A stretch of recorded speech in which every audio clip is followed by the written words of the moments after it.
34. The Last Village. It was after dark when they reached Carysford, longer than Rand had thought it would take from what Master Kinch said when he let them down.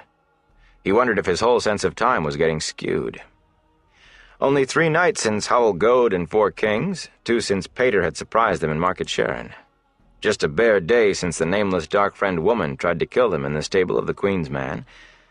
But even that seemed a year ago, or a lifetime. Whatever was happening to time, Carysford appeared normal enough, on the surface at least. Neat, vine-covered brick houses and narrow lanes, except for the Caemlyn road itself, quiet and outwardly peaceful. But what's underneath, he wondered. Market Sharon had been peaceful to look at, and so had the village where the woman... He had never learned the name of that one, and he did not want to think about it. Light spilled from the windows of the houses into streets, all but empty of people. That suited Rand. Slinking from corner to corner, he avoided the few people abroad. Mat stuck to his shoulder, freezing when the crunch of gravel announced the approach of a villager, dodging from shadow to shadow when the dim shape had gone past. The River Carry was a bare 30 paces wide there, and the black water moved sluggishly, but the ford had long since been bridged over. Centuries of rain and wind had worn the stone abutments until they seemed almost like natural formations. Years of freight trains and merchant trains had ground at the thick wooden planks, too. Loose boards rattled under their boots, sounding as loud as drums. Until long after they were through the village and into the countryside beyond, Rand waited for a voice to demand to know who they were. Or worse, knowing who they were. The countryside had been filling up the further they went, becoming more and more settled. There were always the lights of farmhouses in sight. Hedges and rail fences lined the road and the fields beyond. Always the fields were there, and never a stretch of woods close to the road. It seemed as if they were always on the outskirts of a village, even when they were hours from the nearest town. Neat and peaceful, and with never an indication that dark friends or worse might be lurking. Abruptly, Mat sat down in the road. He had pushed the scarf up on top of his head, now that the only light came from the moon.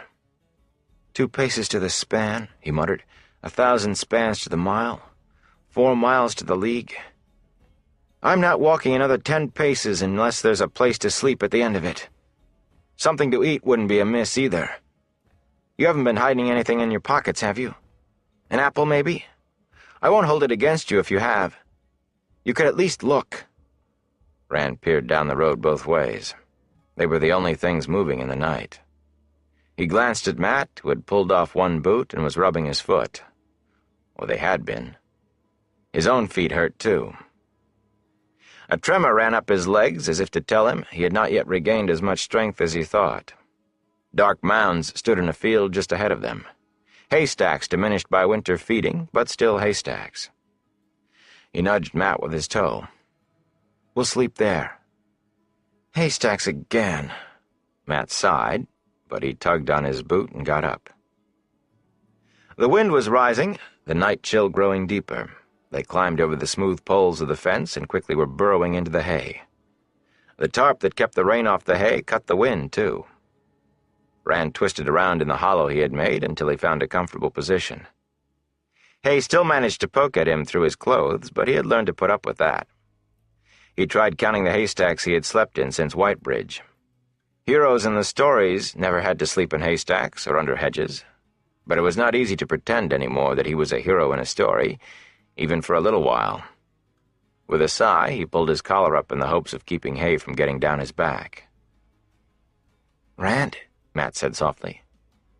Rand, do you think we'll make it? Tar Valon? It's a long way yet, but... Caemlyn! Do you think we'll make it to Caemlyn? Rand raised his head, but it was dark in their burrow. The only thing that told him where Mat was his voice. Master Kinch said 2 days. Day after tomorrow, the next day, we'll get there. If there aren't 100 dark friends waiting for us down the road, or a fate or two... There was silence for a moment, then Mat said, I think we're the last ones left, Rand. He sounded frightened. Whatever it's all about, it's just us 2 now. Just us. Rand shook his head. He knew Mat could not see in the darkness, but it was more for himself than Mat, anyway. "Go to sleep, Matt," he said tiredly. But he lay awake a long time himself before sleep came. Just us. A cock's crow woke him, and he scrambled out into the false dawn, brushing hay off his clothes. Despite his precautions, some had worked its way down his back. The straws clung between his shoulder blades, itching. He took off his coat and pulled his shirt out of his breeches to get to it. It was while he had one hand down the back of his neck and the other twisted up behind him that he became aware of the people. The sun was not yet truly up, but already a steady trickle moved down the road in ones and twos, trudging toward Caemlyn. Some with packs or bundles on their backs, others with nothing but a walking staff, if that. Most were young men, but here and there was a girl or someone older. One and all, they had the travel-stained look of having walked a long way. Some had their eyes on their feet and a weary slump to their shoulders, early as it was. Others had their gaze fixed on something out of sight ahead, something toward the dawn. Matt rolled out of the haystack, scratching vigorously. He only paused long enough to wrap the scarf around his head. It shaded his eyes a little less this morning. "You think we might get something to eat today?" Rand's stomach rumbled in sympathy. "We can think about that when we're on the road," he said. Hastily arranging his clothes, he dug his share of their bundles out of the haystack. By the time they reached the fence, Matt had noticed the people too. He frowned, stopping in the field while Rand climbed over. A young man, not much older than they, glanced at them as he passed. His clothes were dusty, and so was the blanket roll strapped across his back. "Where are you bound?" Matt called. "Why, Caemlyn! For to see the dragon!" the fellow shouted back without stopping. He raised an eyebrow at the blankets and saddlebags hanging from their shoulders and added, "Just like you!" With a laugh, he went on, his eyes already seeking eagerly ahead. Matt asked the same question several times during the day, and the only people who did not give the same answer were local folk. If those answered at all, it was by spitting and turning away in disgust. They turned away, but they kept a watchful eye, too. They looked at all the travelers the same way, out of the corners of their eyes.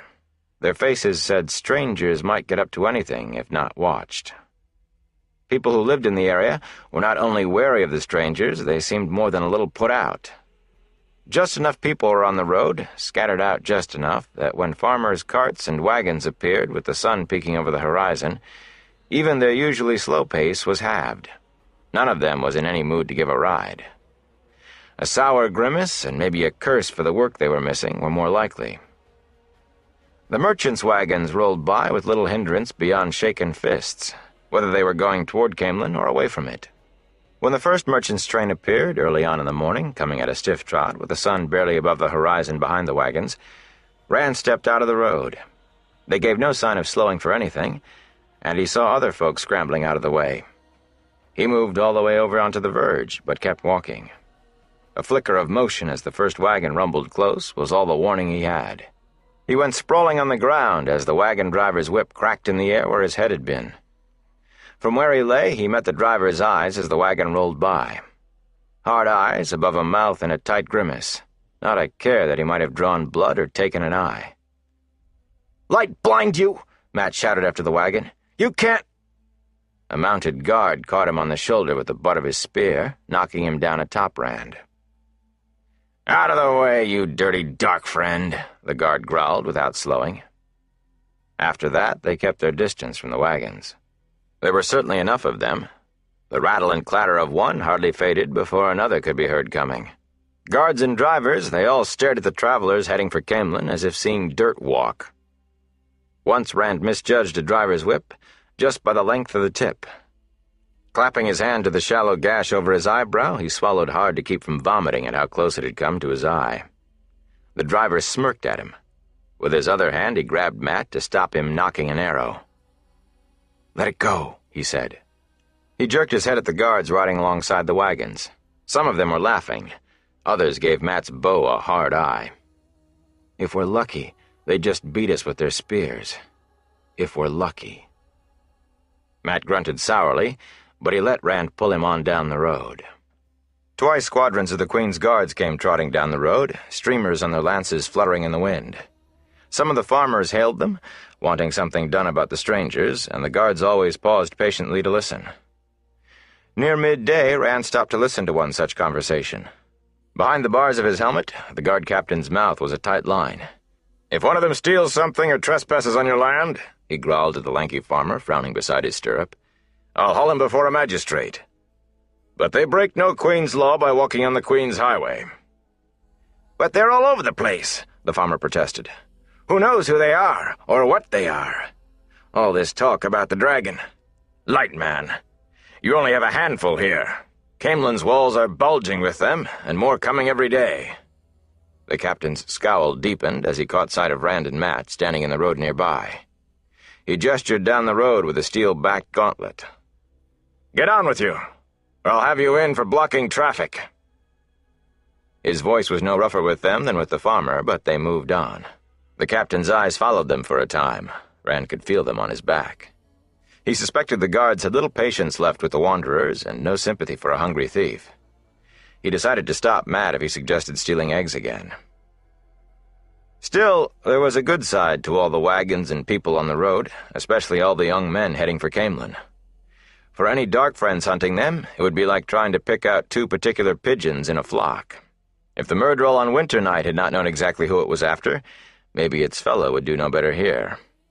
His stomach rumbled frequently, reminding him that they had next to no money left, certainly not enough for a meal at the prices charged this close to Caemlyn. He realized once he had a hand on the flute case, and firmly pushed it around to his back. Goat had known all about the flute and the juggling. There was no telling how much Baalzamon had learned from him before the end, if what Rand had seen had been the end, or how much had been passed to other dark friends. He looked regretfully at a farm they were passing. A man patrolled the fences with a pair of dogs growling and tugging at their leashes. The man looked as if he wanted nothing more than an excuse to let them loose. Not every farm had the dogs out, but no one was offering jobs to travelers. Before the sun went down, he and Mat walked through 2 more villages. The village folk stood in knots, talking among themselves and watching the steady stream pass by. Their faces were no friendlier than the faces of the farmers, or the wagon drivers, or the Queen's guards. All these strangers going to see the false dragon. Fools who did not know enough to stay where they belonged. Maybe followers of the false dragon. Maybe even dark friends, if there was any difference between the two. With evening coming, the stream began to thin at the second town. The few who had money disappeared into the inn, though there seemed to be some argument about letting them inside. Others began hunting for handy hedges or fields with no dogs. By dusk, he and Mat had the Caemlyn road to themselves. Mat began talking about finding another haystack, but Rand insisted on keeping on. "As long as we can see the road," he said. "The further we go before stopping, the further ahead we are. If they are chasing you, why should they chase you now, when they've been waiting for you to come to them so far?" It was argument enough for Mat. With frequent glances over his shoulder, he quickened his step. Rand had to hurry to keep up. The night thickened, relieved only a bit by scant moonlight. Mat's burst of energy faded, and his complaints started up again. Aching knots formed in Rand's calves. He told himself he had walked further in a hard day working on the farm with Tam. But repeated as often as he would, he could not make himself believe it. Gritting his teeth, he ignored the aches and pains, and would not stop. With Mat complaining and him concentrating on the next step, they were almost on the village before he saw the lights. He tottered to a stop, suddenly aware of a burning that ran from his feet right up his legs. He thought he had a blister on his right foot. At the sight of the village lights, Mat sagged to his knees with a groan. "Can we stop now?" he panted. "Or do you want to find an inn and hang out a sign for the dark friends? Or a fade?" "The other side of the town," Rand answered, staring at the lights. From this distance, in the dark, it could have been Emond's field. What's waiting there? "Another mile, that's all." "All? I'm not walking another span." Rand's legs felt like fire, but he made himself take a step and then another. It did not get any easier, but he kept on, 1 step at a time. Before he had gone 10 paces, he heard Mat staggering after him, muttering under his breath. He thought it was just as well he could not make out what Mat was saying.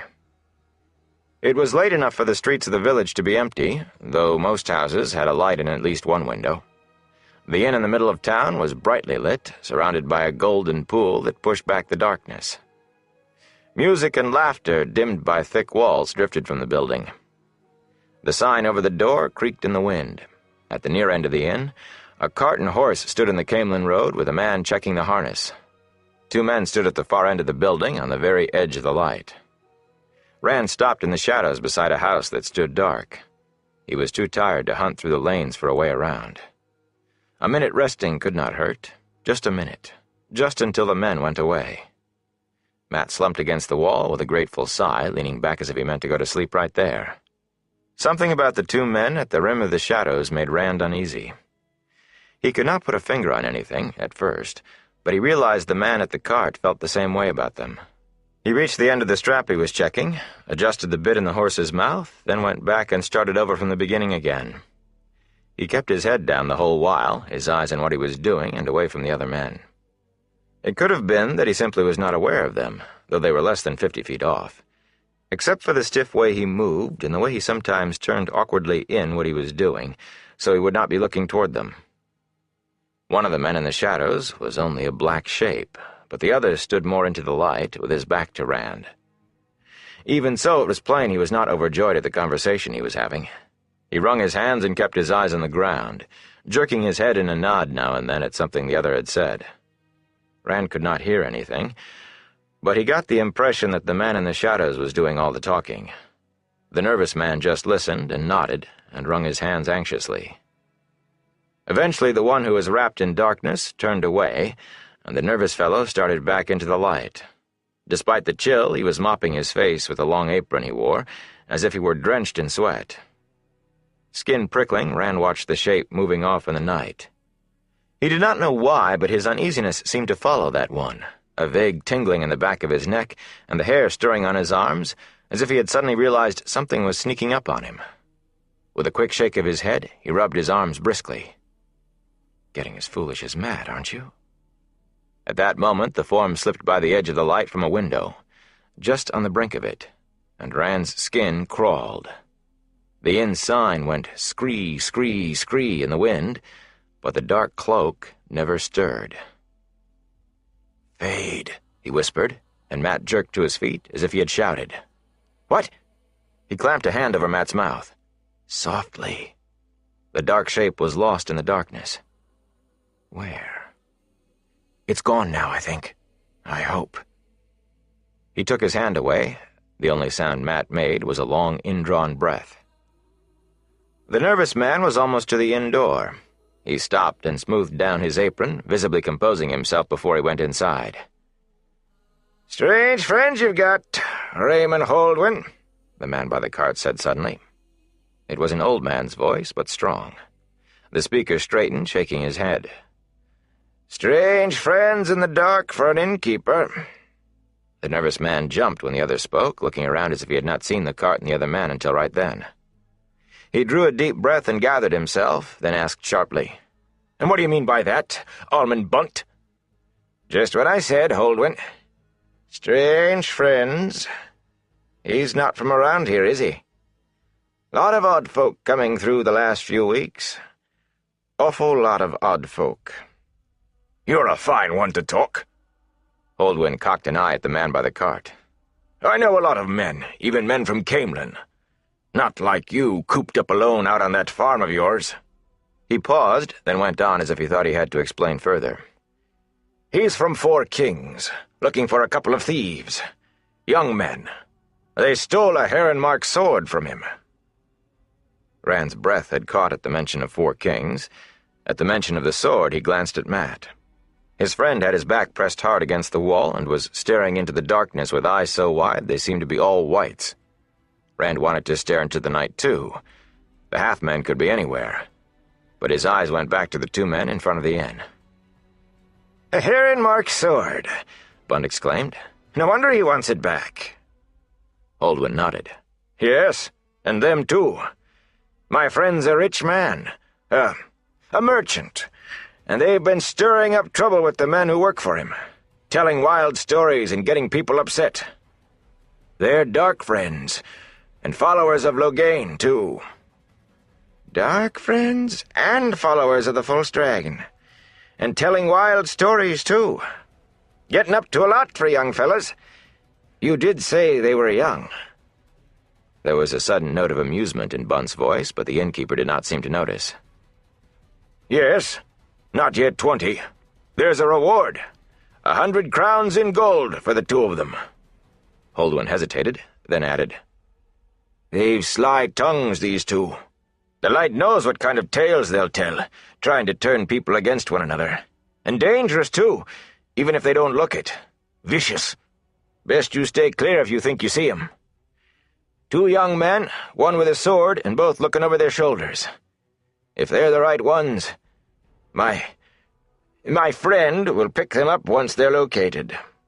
You sound almost as if you know them to look at." "I'll know them when I see them," Holdwyn said confidently. "Just don't try to take them yourself.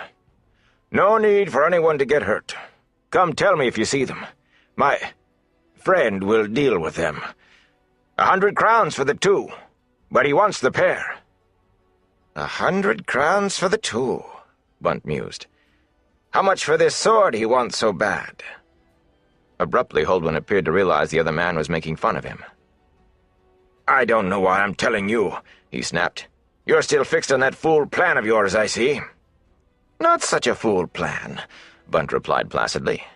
"There might not be another false dragon to see before I die. Lights send it so. And I'm too old to eat some merchant's dust all the way to Caemlyn. I'll have the road to myself, and I'll be in Caemlyn bright and early tomorrow." "To yourself?" The innkeeper's voice had a nasty quiver. "You can never tell what might be out in the night, Almond Bunt. All alone on the road in the dark. Even if somebody hears you scream, there's no one will unbar a door to help. Not these days, Bunt. Not your nearest neighbor." None of that seemed to ruffle the old farmer at all. He answered as calmly as before. "If the Queen's guards can't keep the road safe this close to Caemlyn, then we're none of us safe even in our own beds.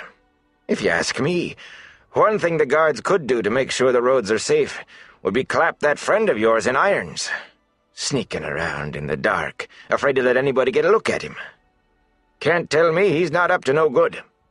"Afraid?" Holdwyn exclaimed. "You old fool! If you knew—" His teeth clicked shut abruptly, and he gave himself a shake. "I don't know why I'm wasting time on you. Get off with you. Stop cluttering up the front of my place of business." The door of the inn boomed shut behind him. Muttering to himself, Bunt took hold of the edge of the cart seat and set his foot on the wheel hub. Rand hesitated only a moment. Matt caught his arm as he started forward. "Are you crazy, Rand? He'll recognize us for sure." "You'd rather stay here, with a fade around? How far do you think we'll get on foot before it finds us?" He tried not to think of how far they would get in a cart if it found them. He shook free of Matt and trotted up the road. He carefully held his cloak shut so the sword was hidden. The wind and the cold were excuse enough for that. "I couldn't help overhearing you were going to Caemlyn," he said. Bunt gave a start, jerking a quarterstaff out of the cart.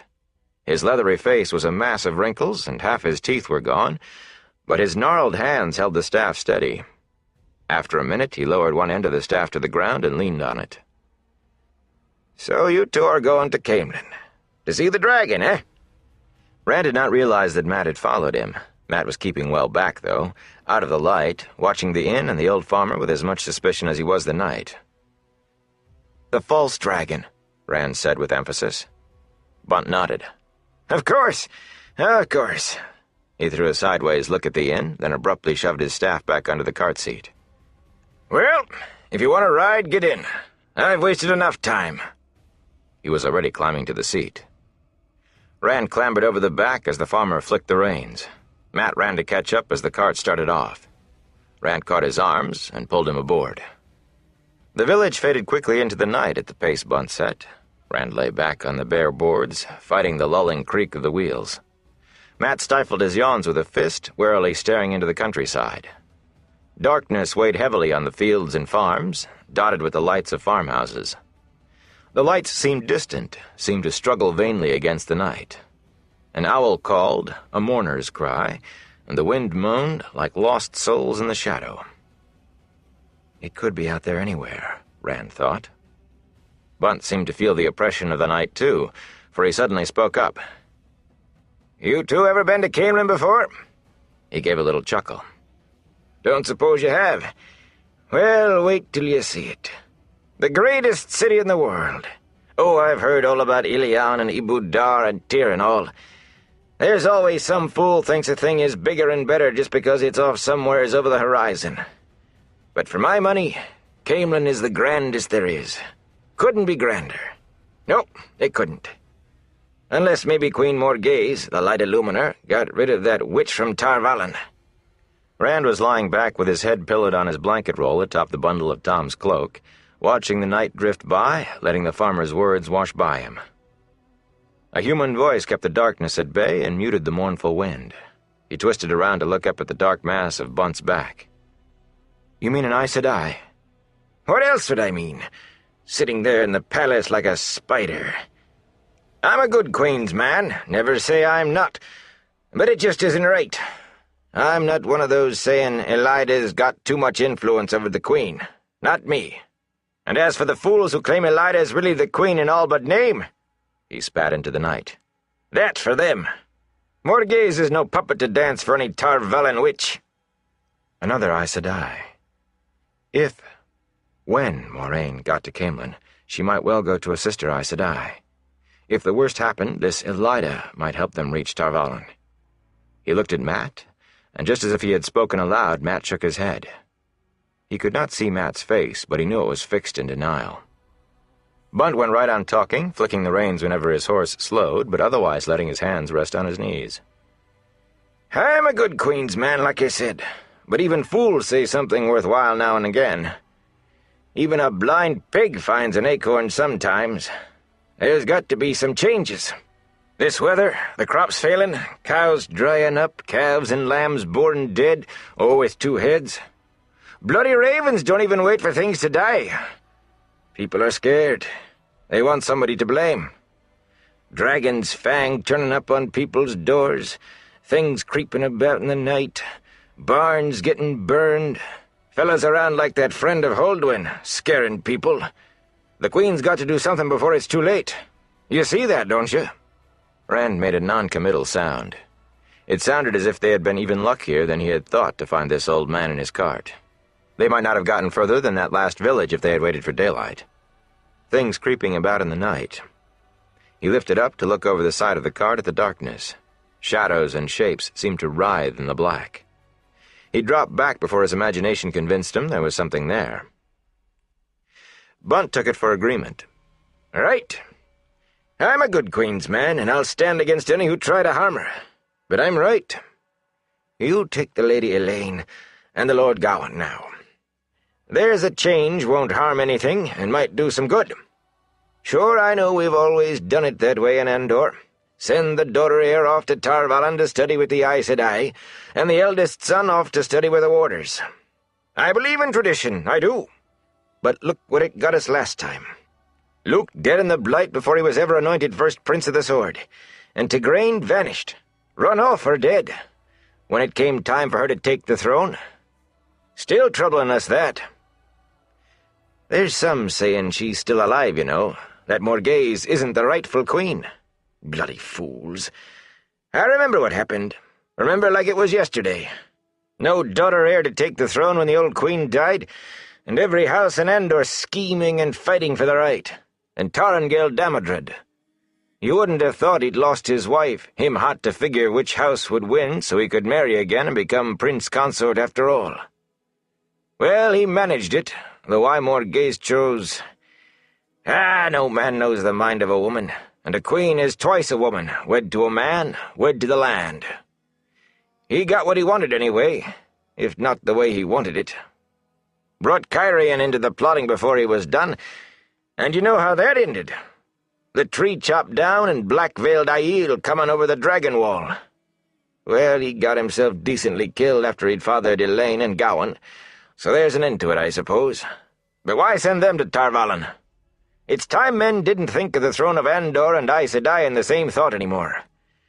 If they've got to go someplace else to learn what they need, well, Ilion's got libraries as good as Tar Valon, and they'll teach the Lady Elaine as much about ruling and scheming as ever the witches could. Nobody knows more about scheming than Ileana. And if the guards can't teach the Lord Gawain enough about soldiering, well, they've soldiers in Ilion too. And in Shinar, and Tyr, for that matter. I am a good queen's man, but I say let's stop all this truck with Tarvalin. 3,000 years is long enough. Too long. Queen Morghese can lead us and put things right without help from the White Tower. I tell you, there's a woman makes a man proud to kneel for her blessing. Why, once... Rand fought the sleep his body cried out for, but the rhythmic creak and the sway of the cart lulled him, and he floated off on the drone of Bunt's voice. He dreamed of Tam. At first they were at the big oak table in the farmhouse, drinking tea while Tam told him about prince consorts and daughter heirs, and the dragon wall and black-veiled Ailman. The heron-marked sword lay on the table between them, but neither of them looked at it. Suddenly he was in the westwood, pulling the makeshift litter through the moon-bright night. When he looked over his shoulder, it was Tom on the litter, not his father, sitting cross-legged and juggling in the moonlight. "The Queen is wed to the land," Tom said, as brightly colored balls danced in a circle. "But the dragon is one with the land, and the land is one with the dragon." Further back, Rand saw a fade coming, black cloak undisturbed by the wind, horse ghosting silently through the trees. 2 severed heads hung at the Myrddral's saddle-bow, dripping blood that ran in darker streams down its mount's coal-black shoulder. Lan and Moraine, faces distorted in grimaces of pain. The fade pulled on a fistful of tethers as it rode. Each tether ran back to the bound wrists of one of those who ran behind the soundless hooves, their faces blank with despair. Mat and Perrin. And Egwene. "Not her!" Rand shouted. "The light blast you, it's me you want, not her!" The half-man gestured, and flames consumed Egwene, flesh crisping to ash, bone blacking and crumbling. "The dragon is one with the land," Tom said, still juggling unconcernedly, "and the land is one with the dragon." Rand screamed and opened his eyes. The cart creaked along the Caemlyn road, filled with night and the sweetness of long-vanished hay and the faint smell of horse. A shape blacker than the night rested on his chest, and eyes blacker than death looked into his. "You are mine," the raven said, and the sharp beak stabbed into his eye. He screamed as it plucked his eyeball out of his head. With a throat-ripping shriek, he sat up, clapping both hands to his face. Early morning daylight bathed the cart. Dazed, he stared at his hands.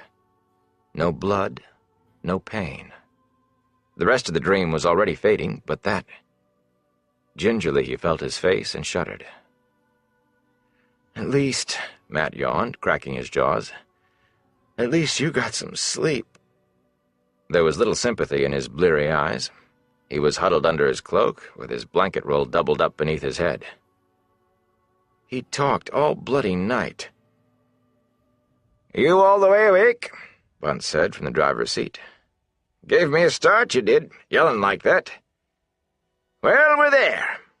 He swept a hand out in front of them in a grand gesture. "Caemlyn, the grandest city in the world."